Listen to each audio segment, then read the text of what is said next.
Nasa Pilipinas ang pinakamalalaking mall and yet isa tayo sa pinakamahirap sa buong mundo. That is a simple representation of how illiterate we are pagdating sa pera. Napakaganda ng sinabi mo, RDR. Ano bang mahilig pag-usapan ng mga taong kapos sa buhay? Pag-uusapan ang buhay ng May buhay. o ibang tao. Yung mga middle class, yun, saan tayo kakain, ano yung latest, saan tayo travel, ano yung mga bagong iPhone, mga ganon. Pero ito yung tanong ko, ano naman ang pinag-uusapan ng mga milyonaryo at bilyonaryo? Kung ano yung pangangailangan nitong mga middle class at mahihirap. Kaya nga ang dapat gawin natin, magpalit tayo ng mindset natin. Hamunin natin ang mga mamamayang maralita na mag-isip, magnegosyo. Kahit na kwek-kwek lang. Makatikim lang ng 100, 200 kita at 500 na sabihin mo, ay, kaya ko pala. From 500, lalaki na naman yan. Ay, mangangarap yan. 1,000 na, ay, kaya ko pala. So, aangat ang buhay nila. Ito kasi yung premise, coach, ng maraming mga Pinoy. Hindi naman ako siguradong kikita rin ako sa negosyo. Kasi natatakot tayo, baka mawala ang puhunan natin. Pero meron akong na-attenda na isang seminar ni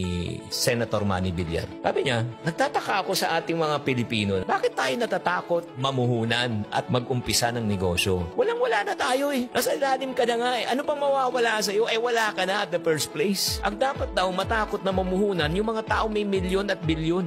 Nakakatakot mag-drive pag di mo alam. Nakakatakot mag-bike pag di mo alam. So ano solusyon? Pag-aralan mo. Natatakot ka magnegosyo at mag-invest dahil hindi mo Alam. So ano solusyon? Alamin mo. Kung gusto nyong maging magaling sa pera, ayusin yung mindset. Tama. Isa pang aral na tinuro sa akin ng aking ina. Nung minsan nag-uwi ako ng bike, sabi niya, pag yan, nasira, meron kang sirang bike. Solid mo yan. Kung hindi mo kaya, huwag kang manghiram. Siyempre, sama na loob mo. Mahirap na nga tayo. Wala na tayong pera. Minsan lang akong manghiram, tapos pinagkait mo pa to sa akin. Na hindi ko alam, napakagandang leksyon yan. Kasi sinabi niya sa akin, pag sinanay kita na manghiram, ngayon nanghiram ka, laruan. Paglaki mo, anong hihiramin mo? Pera. Kasi ang konsepto ng hiram, you want it now. Pero ang konsepto ng paghihintay, ito ay kagaganda ng buhay. Kaya para sa mga taong nakikinig na mga magulang dyan, ako, 3 yung anak ko, 22, 20, and 18. Baka masyak na lang kayo, buti na lang hindi ko kayo anak. Sa tanang buhay, hindi nakatanggap ng allowance sa akin mga yung anak. Bakit? Pagkain, edukasyon, baon, in terms of baon, pagkain na baon,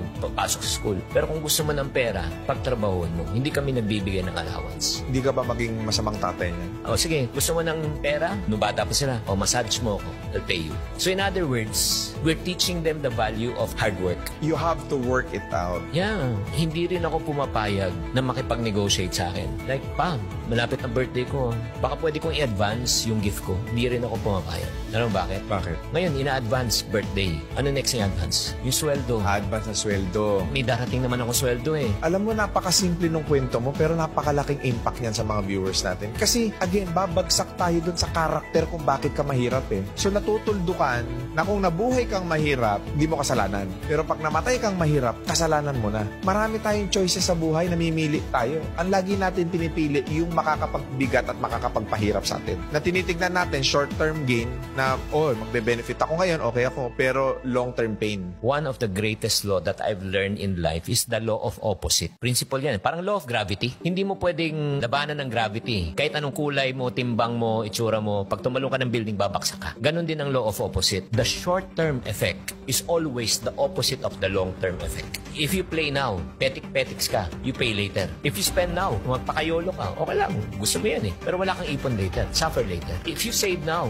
you enjoy later. If you build your business now, diba? You retire later. Huwag mong solusyonan ng mabilis yung problema. Ang unahin mong solusyonan yung kaisipan mo. And then the rest will follow. Ito pang isang law na naunawaan ko na sinusundan ko sa buhay. You cannot solve a permanent problem with a temporary solution. Ang ganda, no? You got to solve a permanent problem with a permanent solution. So kung may utang sila, coach, huwag silang uutang sa iba para mabayaran yung utang nila. Ang gawin nila, dagdagan ninyo yung kita ninyo. Yun nga yung parating sinasabi, dagdag ng kita eh. Kunyari, itong bote na ito, di ba, puno. Lagyan mo ng butas to. Ano mangyayari dito? Dahan-dahan maubos yan. Tama o mali? Tama. Gusto mo mapuno to? Yes. Anong solusyon? Takpan mo muna yung butas. Takpan mo muna bago malagyan. Pero kung sinasabi ng ibang tao, hindi, ang solusyon dyan, dagdagan lang yung kita. O sige, tagas, ubos na, di ba? May butas. O dagdagan mong kita, ano mangyari ulit? Tumatagas eh. Kailangan talaga, bawas dagdag method. Bawasan mo muna ang mga gastos na hindi mo talaga kailangan. Pag nabawasan na, dagdag. Pag dumadagdag na yan, mapupuno na to. Mindset talaga eh. That because of your mom, yung mga turo, ngayon naaalala mo, di ba, coach? Kaya pala ako naging chingkitan ngayon, hindi pala dahil magaling ako magsalita. Kaya pala ako naging chingkitan ngayon, hindi dahil sa magaling ako sa public speaking, magaling ako makiharap sa tao, hindi pala. Dahil pala ito sa nanay ko, na nagturo sa akin mula pagkabata. Kung ano man yung natutunan ko sa labas, additional na lang yun. Eh, syempre, nagkamalay ka na, naunawa mo na. Ito pala yung pampatibay.